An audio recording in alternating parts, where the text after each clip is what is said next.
Hai para senja dimanapun kalian berada, selamat datang ya di channel ini. Kali ini kita akan membahas alur film Bomb City. Film ini dirilis pada bulan Maret tahun 2018 yang lalu. Buat kalian para punkers, wajib banget nonton film yang satu ini, karena film ini diangkat dari kisah nyata tentang ketidakadilan yang kerap terjadi di skema punks. Langsung aja ya kita mulai ya. Check this out.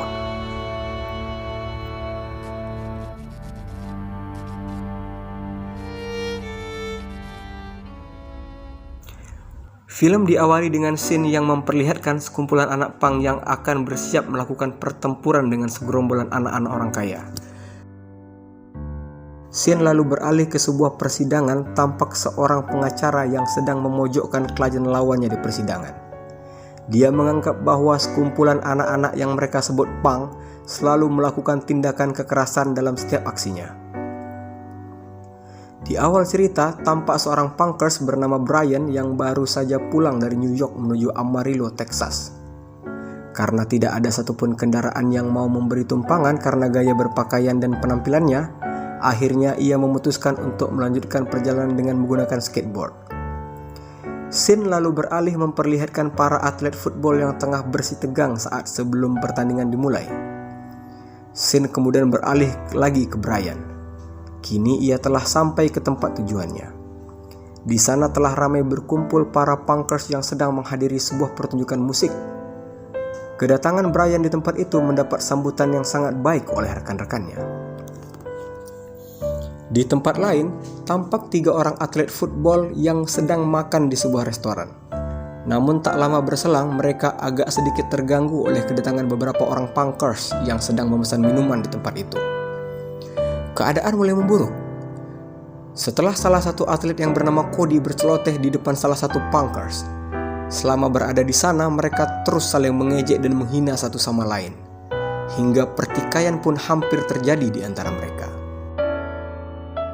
Saat pagi hari, Brian yang masih asik tertidur dikejutkan oleh suara pemilik tempat tinggal yang menagih uang sewa yang sudah terlambat. Brian lalu membayar setengah dari uang sewa dan berjanji akan melunasi sisanya 1 minggu lagi. Scene kemudian beralih ke rumah orang tua Brian. Brian yang baru pulang ke rumahnya disambut hangat oleh ayahnya. Mereka pun sempat bersenda gurau di sana. Saat makan malam bersama, kehangatan dan keharmonisan terasa sangat kental di keluarga Brian. Namun satu hal yang membuat ibu Brian resah adalah nama band yang dipilih oleh anaknya, yaitu White Slave Trader atau penjual budak kulit putih. Brian pun kemudian menjelaskan kepada ibunya bahwa kita semua adalah budak otoritas. Di lain waktu terlihat Brian, Jason, dan King sedang sibuk membuat papan rambu jalan yang bertuliskan kata-kata yang unik, yang nantinya akan dipasang di seluruh penjuru kota. Lalu Jason bertanya tentang rencana Brian selanjutnya. Brian mengatakan bahwa ia berencana untuk mengadakan sebuah pertunjukan musik yang lebih besar dan akan mengundang lebih banyak band untuk berpartisipasi. Malam harinya, Brian yang sedang berkeliling dengan menggunakan skateboard, namun di tengah jalan ia diganggu oleh pengendara mobil yang berisikan atlet football. Sepanjang jalan ia terus saja dihina, namun Brian berusaha untuk menanggapi hal tersebut. Namun bukannya mereda, Brian malah mendapat lemparan botol dari mereka hingga membuatnya terluka. Saat berada di base camp, Brian lalu diobati cara ala kadarnya oleh kekasihnya. Dan Brian mengingatkan pada kekasihnya kalau dia ingin meninggalkan tempat ini. Sebaiknya lebih berhati-hati lagi dan harus membawa alat untuk melindungi diri dari serangan seperti yang barusan ia dapatkan. Singkat cerita, Brian dan King melakukan aksi coret-coret di pinggiran kota karena merasa bosan setelah berpesta. Di saat mereka tengah asik melakukan aktivitas, tiba-tiba polisi datang mencoba menghentikan aksi vandalisme mereka. Namun saat polisi semakin mendekat, Brian dan King memutuskan untuk kabur. Aksi kejar-kejaran pun berlangsung. Brian dan King sampai masuk gang-gang kecil untuk mengecoh para polisi yang sedang mengejarnya. Hingga akhirnya mereka bisa lolos sampai ke base camp. Namun setelah menceritakan apa yang terjadi kepada rekan-rekannya, mereka malah mendapatkan amukan dari Jason. Karena bisa saja mereka menggiring polisi sampai ke base camp. Dan benar saja, Tak butuh waktu lama bagi polisi untuk menemukan keberadaan mereka. Polisi pun meminta kepada mereka untuk menyerahkan Brian dan King. Namun rekan-rekan mereka enggan untuk menuruti perintah polisi. Hingga akhirnya polisi pun harus terpaksa menerobos masuk untuk menyergap Brian dan rekan-rekannya. Aksi polisi ini membuat mereka berhamburan menyelamatkan diri. Namun tidaklah susah bagi polisi untuk mengamankan mereka semua. Akibat dari kejadian itu, mereka semua harus mendekam di dalam penjara. Cerita beralih. Sekumpulan anak-anak remaja yang sedang berlakukan pesta di sebuah lahan tersembunyi. Di sana terlihat para atlet football juga hadir. Namun kegiatan mereka harus berakhir dengan polisi datang untuk membubarkan.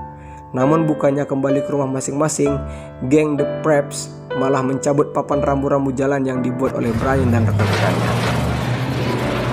Singkatnya, mereka mendatangi markas Brian dan melemparkan papan-papan tersebut hingga memecahkan kaca jendela. Di saat itu, hanya King seorang diri yang berada di sana. Karena sudah tidak sanggup lagi menahan kekesalannya, King pun mengejar mereka seorang diri hingga sampai ke tempat geng The Preps berkumpul. Tanpa rasa takut, ia pun menanyakan kepada sekumpulan anak-anak itu, siapa yang telah berani menyerang markasnya. Namun ia malah diserang oleh geng The Preps. Alhasil ia pun menjadi bulan-bulanan hingga babak belur. Bukan hanya itu, mobil yang dia kendarai juga rusak oleh mereka. Sementara itu, Brian yang lari baru tiba di markas mereka.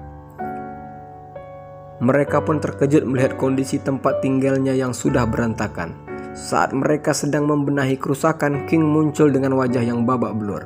Brian pun segera menghampirinya dan bertanya kepada King, apa sebenarnya yang sudah terjadi. King lalu menceritakan semuanya kepada Brian. Dia berkata bahwa dia sudah muak terus-terusan berdiam mendapatkan perlakuan yang tidak adil dan seolah-olah tidak ada tempat lagi bagi mereka. Singkat cerita, mereka berempat memutuskan untuk membalas perbuatan The Gang The Preps. Kekasih Brian sempat memperingatkan mereka, namun emosi mereka sudah tidak dapat dipendung lagi. Mereka pun segera pergi mendatangi geng The Preps. Namun sesampainya di sana ternyata jumlah mereka tak sebanding dengan The Preps. Hal itu tidak menciutkan nyali Brian dan rekan-rekannya. Mereka pun langsung menyerang geng The Preps dan terjadi pertempuran yang tidak seimbang. Di tengah kondisi chaos, Cody datang dengan mobil Cadillac-nya. Melihat kondisi yang sudah sangat kacau, teman-teman Cody yang berada di dalam mobil meminta untuk segera pergi dari sana. Namun Cody malah membentak mereka dan berkata, "Aku adalah ninja di dalam Cadillac."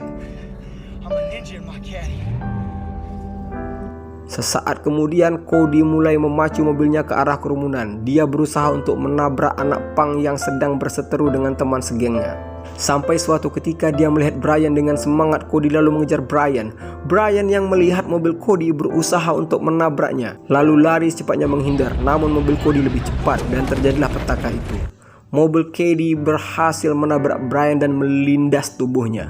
Seketika itu juga nyawa Brian pun melayang. Jason yang melihat kejadian itu langsung berlari ke arah Brian yang terluka tanpa nyawa. Suasana haru dan mencekam langsung menyelimuti tempat itu. Sementara itu, Cody langsung kabur dari tempat kejadian. Di dalam mobil, teman wanitanya histeris dengan apa yang baru saja dilakukan oleh Cody. Dia tak menyangka kalau Cody akan tega berbuat seperti itu. Sementara Cody hanya bisa terdiam tanpa kata. Di tempat kejadian, Jason tampak memeluk erat tubuh adiknya. Ia tak percaya kalau adiknya akan meregang nyawa seperti itu. Pagi harinya, Jason menelpon orang tuanya. Dia meminta agar mereka segera datang ke tempat kejadian karena hal buruk telah terjadi kepada Brian. Di akhir film, kita diperlihatkan suasana persidangan kasus kematian Brian. Di sana terjadi adu argumen antara pengacara Brian dan Cody. Namun di persidangan ini seakan mereka kembali membunuh Brian.